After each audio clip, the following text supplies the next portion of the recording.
welcome to mini episode 191 of Real Life Ghost Stories. And I have two spooky stories for you today, and the last story comes from the 23rd of May 2022, and story number 1 comes from Anonymous. It all began when I was 2 years old. I only remember bits and pieces, but what I do remember is quite bone-chilling. I brought up the experience to my mother when I was 10 and she gave me more details. She was surprised I remembered what I did, especially because I was only 2 years old when it happened. My mother lived in a big Victorian-styled home out in the middle of nowhere, in an area that's called Spooky Hollow. I specifically remember sitting in my little red plastic chair and I was watching Winnie the Pooh while my mother was off in the kitchen making me a snack or something. Behind me was the door that leads out to the hallway, that then led out the front door to the entrance of the house.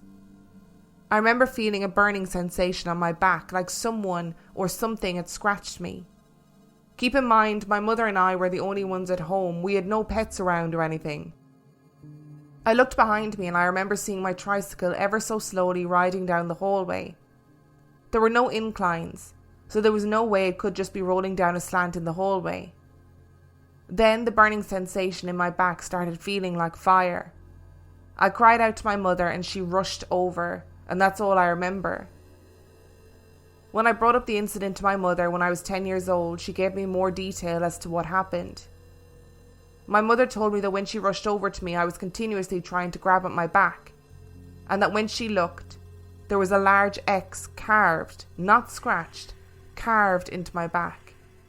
She had no idea what had happened and couldn't explain it to my father over the phone, so she rushed me out to the car and drove me to my father's house to show him what had happened to my back. She then proceeded to say that as soon as we got to my father's home and were just about to show my father my back, the cut had faded. It simply then looked like she had taken her nails and just scratched an X into my back. My father was furious with her as he thought she had done it herself. I know what I felt, and it was not someone just simply scratching me. It felt like someone or something was cutting into my back with the obvious intent to harm me, or worse. My father took her to court and got full custody of me, and I was only allowed occasional visitation with my mother.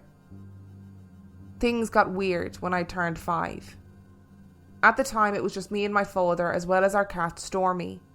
She slept with me in my bed every night, but this night was different. I remember not being able to sleep that night, like something was just keeping me from being able to relax and shut my brain off almost. I felt a heavy energy, and not just your typical negative feeling, this felt evil. I was in my bed. I always kept my bedroom door open, as I had frequent night terrors, so my father always kept the door open so he would be able to hear me if I was ever to wake up screaming. My cat wouldn't come into my room, which wasn't like her, as, like I said, she always slept with me. She was like a guardian in a way. I remember her standing in my doorway, but she refused to step foot into the room. And then out of nowhere she started arching her back and let out this terrifying howl as if she was horrified of something. I jumped up and sat up in my bed immediately and started calling for my dad. He didn't come. My cat ran off and hid under the couch that was pointed directly across from my room, which was also unlike her as nothing ever really freaked her out. Then what happened next, I still to this day cannot explain. And I often contradict myself on whether or not this really happened or if it was just a dream. But I know it wasn't a dream. I was wide awake, well aware of my surroundings and what was happening and of what had happened. I know what I felt, heard and saw.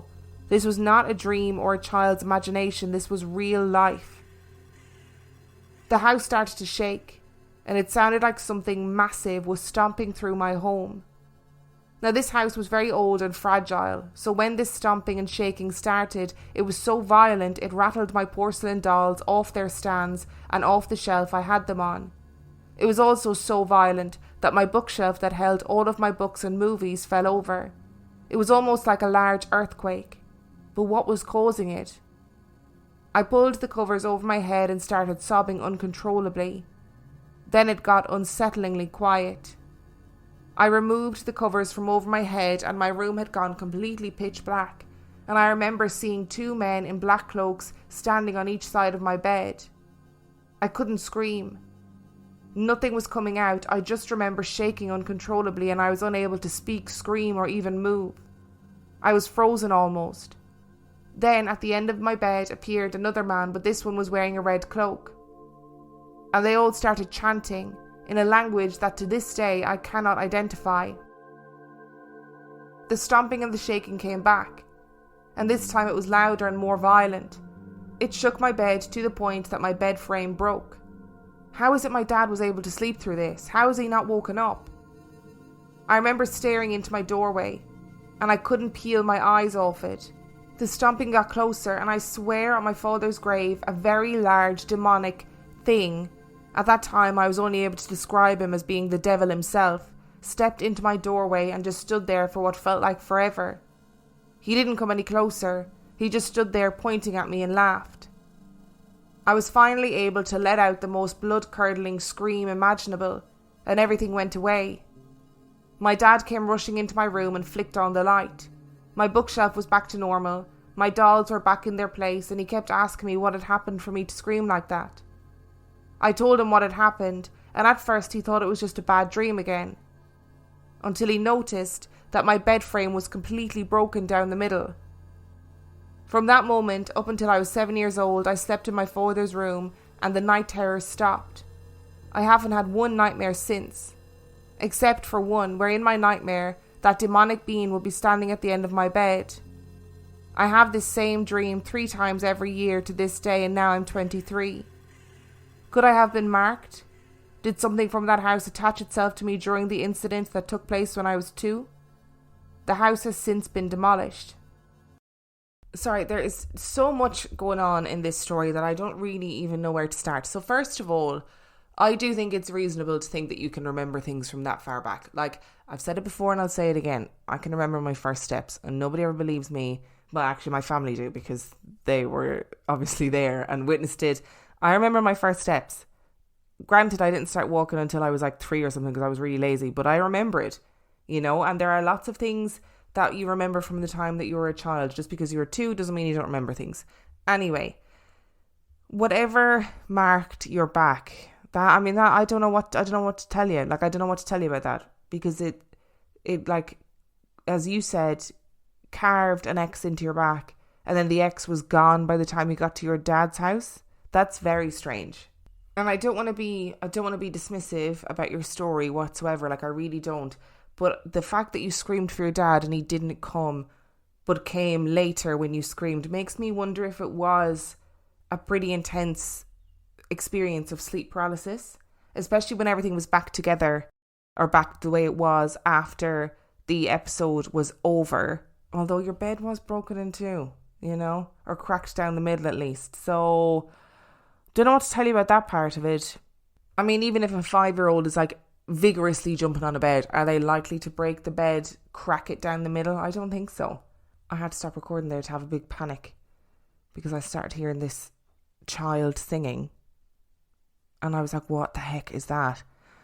It's the kids next door. There's 2 small children who live next door to me, and it's still too hot to record in the studio, so I can hear them at night time getting ready for bed, and it's currently 7:30, and I imagine they're reading stories or whatever they're doing, and frightened the life out of me. I was like, what the heck is that sound? It happens quite regularly, especially when they're running up and down the stairs. It gives me a fright every single time. Today's episode is brought to you by HelloFresh. Welcome back, everyone. So good to see you all back again this week. It is such a shame that Chupacabra couldn't make it, but given the reports this week that he is in fact a dog, perhaps Monsters Anonymous is not the best place for him. Now today, we're going to recap on what we learned last week, which was... That's right! HelloFresh, America's #1 meal kit. You guys were really paying attention. So how can we use HelloFresh as a great alternative to hunting and consuming humans? You've all got New Year's goals, and HelloFresh is here to help you achieve them. Skip the grocery store and skip that eternal rat race of hunting humans and take control of your time and budget with delicious recipes delivered right to your cave without all of the worry of being caught on camera and put in a paranormal YouTube compilation. Okay, Mothman. I appreciate your contribution, but remember last week we talked about using our indoor voices or indoor echolocation. You are very loud in this small space. Also, please keep the death prophecies to the end of the session as it upsets the other entities. Thank you. Let's continue. With HelloFresh, eating well in the new year can be stress-free and delicious. With over 35 weekly recipes, they have the options that you're looking for to help you achieve those goals. Choose calorie smart and carb smart recipes, or even customize select meals by swapping proteins or sides, upgrading your proteins, or adding protein that isn't human to a veggie dish. Also, I'd like to think I wasn't this patronising as a teacher, but I probably was. And I can tell you that I have received a whopping 89 HelloFresh boxes thus far, and I love it. Helps me to eat better, save money, limit my food waste, etc. Okay, Bigfoot. I love that you are trying really hard, but I'm going to go ahead and ask you to remove my leg from your mouth, okay? Some people are into it, not me. Why don't you use that energy to go to hellofresh.com/reallifeghoststories22 and use code reallifeghoststories22 for 22 free meals plus free shipping. Now everybody say it with me. That's hellofresh.com/reallifeghoststories and use code reallifeghoststories22 for 22 free meals plus free shipping. And story number 2 comes from Kelly. My first story is actually my husband's. He has worked for children's homes for some time now, and whilst he was working for his previous company, he was helping out at another home. He was working a night shift. He hadn't visited the home before, and he hadn't met the children before either. He was doing his work in the office, children were asleep in bed, and he heard someone walk down the stairs, go into the kitchen, and release the fire door so it slammed shut. He thought he would go and introduce himself to whichever child had decided they needed a drink during the night. He went into the kitchen, which was down the corridor from the office, and opened the door. No one was in the room. He was feeling a bit concerned that one of the children had left the building somehow. He checked the doors and the windows, which were all locked, and had a look around the building. It was pretty much impossible for someone to have left and there to be no evidence of it, so he went back to work. 10 minutes later, the door released again and slammed shut. He checked again and nothing. In the end, he was quite freaked out, so he called one of the other managers at another home, who was also covering a night shift. While on the phone, a middle picture on a wall from a vertical row of 3 came off unhooked and landed on the picture below. He hung it back and it happened again. He was so freaked out by this point that he didn't leave the room until the early member of staff came in. The kids were still in bed. He told the member of staff what had happened, and they told him that supposedly there had been a fire in the house years before and a little girl had died. They said that things happen all the time, but they are used to it now, and he didn't work there again. A second story happened last summer, and it's not particularly paranormal. My husband and I were sitting outside with a chimney on, and the kids were in bed. It was night, and it was pitch black, but the sky was clear. We love looking up for shooting stars, and it was that time of year that you can see them regularly. I saw what I thought was a satellite. I'm a geek and I have an app that tracks them, and I find it all so interesting. Anyway, I said to my husband, "Oh look, another satellite." At the moment he looked up, the object changed direction and then looped around a few times and then sped off and disappeared. Neither of us spoke straight away, and when we did, we just couldn't understand what it was. I had to use good old Google to try and discover what could move like that, but I found nothing. Even now it freaks me out. I just can't work out what it was. It wasn't a drone, it wasn't like that. I guess we'll never know. On a bit of a fun note, and I use that word loosely, there are a few little tales that happened to my family before I was born, in the house that my mum and her family used to live in. My nan lived in a really old house in a village in Bedfordshire. There were only 6 houses in a row on a country lane. They had an old-fashioned version of an extension onto the back of the house, which only had a bathroom in it. The original toilet had been outside, and my mum and her 11 siblings used a tin bath when they were growing up. The house was built on an old battleground for a castle that used to be on the top of a very steep hill down the road. You can see parts of the walls still in the village. My mum always tells me a story about how she was walking home one day with a friend and they saw a really large hunting dog coming towards them. Being young, they called it over so that they could stroke it. As it got closer, it disappeared. They were so freaked out that they ran home as fast as they could. Mum has also told me about how family have seen soldiers walking into bedrooms upstairs, and one of my uncles saw a man on horseback, in old-fashioned clothes, jump over the hedge, and he had a hunting dog with him. They all disappeared on the other side. I used to be terrified of the supernatural. Then I became a massive skeptic and I laughed at all the stories Mum told me, and now I have become a believer again in recent years. Isn't it funny how we glide in and out of being skeptics and believers, and at some points in your life you're a total skeptic, and at other points in your life you're more inclined to believe things, and maybe something will happen that'll turn you into a fully fledged believer. I would freak if I was working in a children's home and I was hearing footsteps, things were coming off the walls.